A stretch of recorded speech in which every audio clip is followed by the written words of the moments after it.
Spiritual Weekend, crowds, speakers, and advice for followers. We'll tell you what LDS church leaders said during our recap of General Conference. Keeping the peace, street preachers heckle conference goers, what the church is doing to counteract protesters. And tragic fire. A late-night blaze left this home destroyed and one woman dead. We've got the details of what happened. I'm Kara Teo. And I'm Kelsey Eager. It's Monday, April 2nd, and in Utah, it's 12 o'clock. From KBYU and the BYU Department of Communications.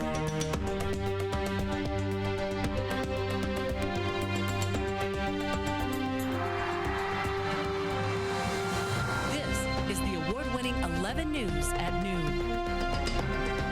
For LDS church members who listened to General Conference this weekend, it may have been a surprise when church officials announced major leadership changes. 11 News reporter Ariel Harrison attended all 4 general sessions and found out which callings got new faces. The First Presidency released and called a new presiding bishopric and Relief Society General Presidency, along with new callings.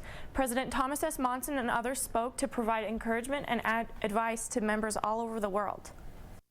I invoke the blessings of heaven upon each of you.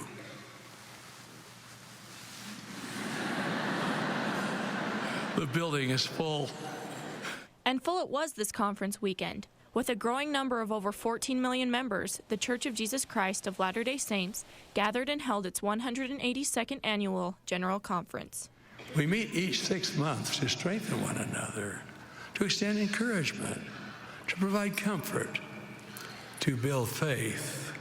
The First Presidency of the Church released and called a member of the Presidency of the 70, 3 general authorities, a presiding bishopric, a Relief Society General Presidency, and 40 Area 70s to serve in church leadership positions. In light of those calls and releases the First Presidency has just announced, may I speak for all of us in saying we will remember and love always those who have served so faithfully with us. Speakers focused on themes like family and how to be better members in their talks. The Mormon Tabernacle Choir accompanied the sessions with their moving performances, including an all-time favorite, Come Thou Fount. Provo Missionary Training Center missionaries sang at the Saturday afternoon session where a familiar face was spotted in the choir towards the end of the meeting. As of December 2011, the church reported they have more than 55,000 full-time missionaries serving and 136 temples in operation. For more statistical information regarding the church, visit my story at 11news.byu.edu. Back to you. While General Conference is an uplifting event for most members, they say one negative aspect of the spiritual weekend is the distracting protesters. 11 News reporter Liz Mullins hit the streets and found out what the church is doing to offset the opposing voices. The Word was with God, and the Word was God.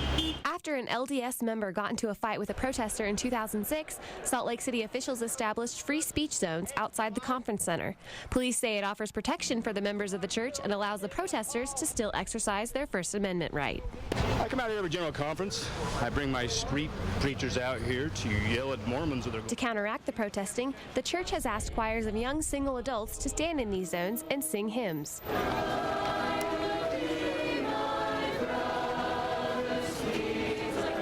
When you see the protesters, obviously it takes away from the spirit. And then when you walk by and you hear people singing, it's amazing just what sweet spirit and how calming that is. And we're here to listen to Prophet's voice, and the devil is working in so many ways to hold us back. So I think it's a good way to help us overcome those simple temptations. While the weather kept most of the protesters away from the conference center Sunday morning, no amount of rain or cold could keep these singers away from sharing their message. The singers say although their purpose is to bring the Spirit to others, they benefit as well. It personally strengthens my testimony and gives me a reassuring promise that I know what I'm here to do and that I'm here to serve the Lord. In Salt Lake City, Liz Mullins, 11 News. The church has a total of 7 YSA choirs for each session of conference. They receive specific training on dealing with protesters and representing the LDS faith. The top official for the U.S. Bureau of Indian Affairs is stepping down to serve as one of the newly called members of the LDS First Quorum of the 70. Larry Echo Hawk also served as Idaho's Attorney General and taught law at BYU for 14 years. The Bureau says Echo Hawk opened a new chapter in U.S. relationships with Native American tribes. He wants to go from BYU straight to Congress. BYU law professor Lynn Wardle is hoping to unseat Jason Chaffetz for the Republican nomination in Utah's 3rd Congressional District. Chaffetz himself unseated the incumbent in 2008. Now he's running for his 3rd term. If Wardle wins, he says he will work to defend the family and bring civility to Washington. A house fire killed a woman and it could have been prevented. In 65-year-old Linda Matson's home, investigators say there were no working smoke alarms. Neighbors called 911 around 1 a.m. when they saw black smoke from the chimney. Firefighters found Matson dead in the kitchen from smoke inhalation, and the fire marshal says the fire was accidental. An overloaded electrical outlet caused the blaze. In an appearance on the Today Show, Susan Cox Powell's parents said West Valley police should have arrested Josh Powell. The Coxes say they did not know that Susan's blood was on tile in her home until the police recently released search warrants. The Coxes say the evidence in the warrants was enough to arrest Josh. Chuck Cox also says Josh's father absolutely knows what happened to Susan. When 11 News at noon returns. Record release. It's a big day for genealogists and historians. We'll tell you why the 1940 census is such a big deal. Critical comeback. Find out why Gingrich is comparing himself to the Kansas Jayhawks and how he's using basketball to prep for the next round of primaries. Stay with us. Utah County is 4th in the nation for percentage of new jobs created from September 2010 to September 2011. The U.S. Bureau of Labor Statistics says employment went up 4.5% in Utah's 2nd largest county. Salt Lake County saw a 2.8% increase and came in at number 48. Topping the list is Williamson County in Tennessee. The U.S. government collected 1940 census numbers 72 years ago. Now the details of those records are available to the public. The National Archives and Records Administration released 1940 census data today that gives a snapshot of the nation between the Great Depression and World War II. The census shows the U.S. population was roughly 132 million people, and monthly rent in an urban area was a little more than $30.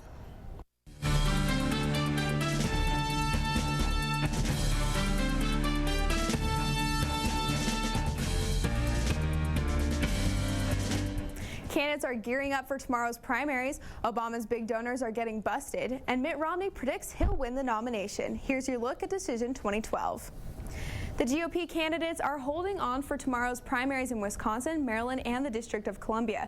Mitt Romney confidently campaigned in Wisconsin this past week, while Newt Gingrich changed his campaign team and announced his new come-from-behind strategy, which he compared to Kansas basketball victory. Rick Santorum and Ron Paul also say the race is not over because more than half of the delegates are still up for grabs. Many are questioning some of President Obama's major donors after authorities accused another big contributor of stealing more than $650,000. Obama's campaign also returned $200,000 last month after a donor's brother became a fugitive wanted for federal drug charges. Even with these challenges, Obama's campaign has already raised more than $120 million. After hitting the campaign trail hard in Wisconsin last week, Mitt Romney predicted that he will not only win that state's primary, but that he'll probably be the Republican nominee. Polls in Wisconsin say he's in the lead, and Romney says he feels confident about primaries in Maryland and the District of Columbia this week. And that's your look at Decision 2012.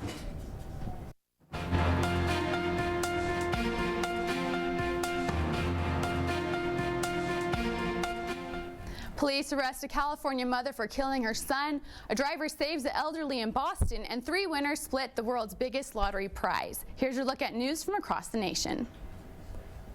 San Diego police have arrested a 34-year-old mother they say killed her son. The mother drove the 4-year-old boy to a police station and asked for help on Saturday night. Authorities saw that the child wasn't breathing and tried to resuscitate him, but it was too late. Investigators say the mother killed the boy in her apartment while her husband was at work. 16 people won't sleep in their home tonight after a 7-alarm fire damaged a building in Boston. No one was in the apartment where the fire started, but 2 elderly couples were on the floors below. Police say the couple had no idea their building was burning until a passing driver stopped, kicked down the door, and rescued them. No one in the building was hurt. And America has 3 new millionaires. Winners from Maryland, Illinois, and Kansas will split the $656 million Mega Millions jackpot. The Illinois winner bought the ticket in a quick pick, but lottery officials in the state are still waiting to hear from the ticket holder. This was the world's biggest lottery prize, and the chances to win were 1 in 176 million. And that's your look at news from across the nation. Kara? 111 News and Super Stop. Police pulled over Batman in the middle of a mission. We'll tell you what happened and where the superhero was headed. And looks like those Utah's strong winds could also stop the superhero's mission. 11 weather when we return.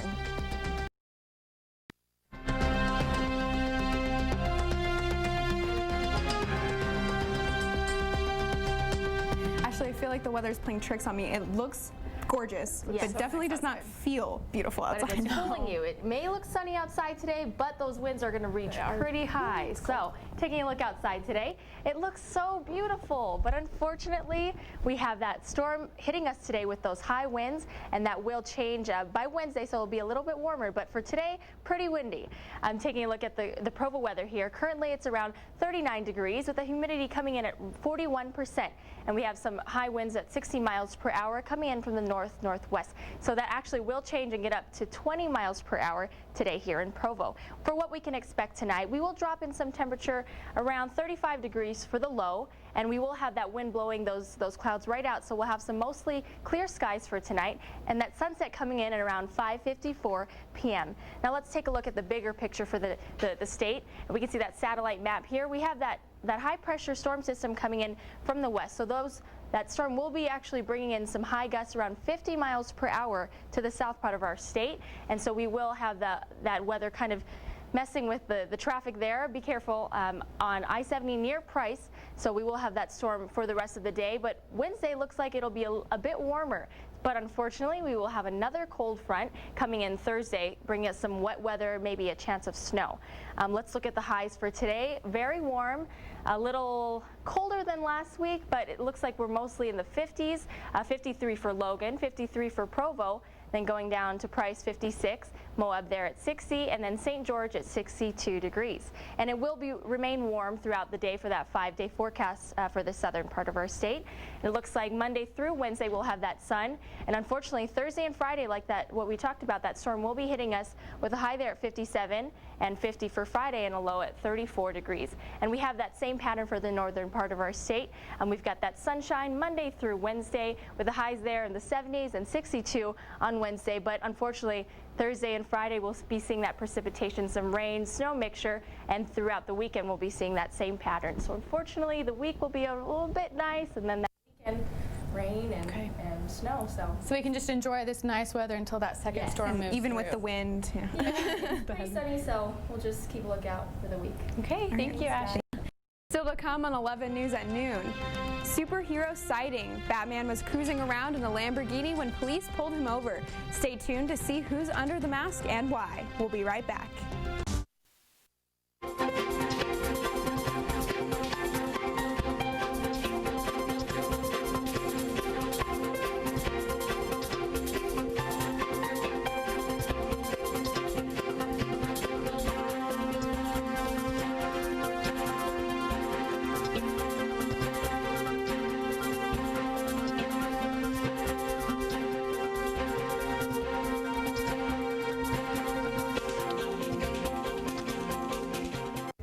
The Batmobile strayed a little too far from Gotham City when police pulled over one Cape Crusader in Maryland for a missing license plate.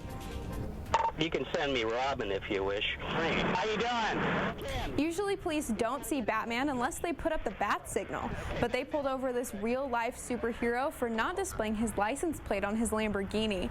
Even though impersonator Lenny Robinson dressed as Batman, the police thought he looked more like a Joker. They laughed with Robinson and took pictures of the superhero. And just as Batman is a hero of comic books and movies, Robinson is a real-life hero. He performs as Batman at children's hospitals in the Baltimore and Washington, D.C. areas. The police let him off with a warning, and he sped off to save the day at Georgetown University Hospital. Thanks for joining us. We'll see you next time.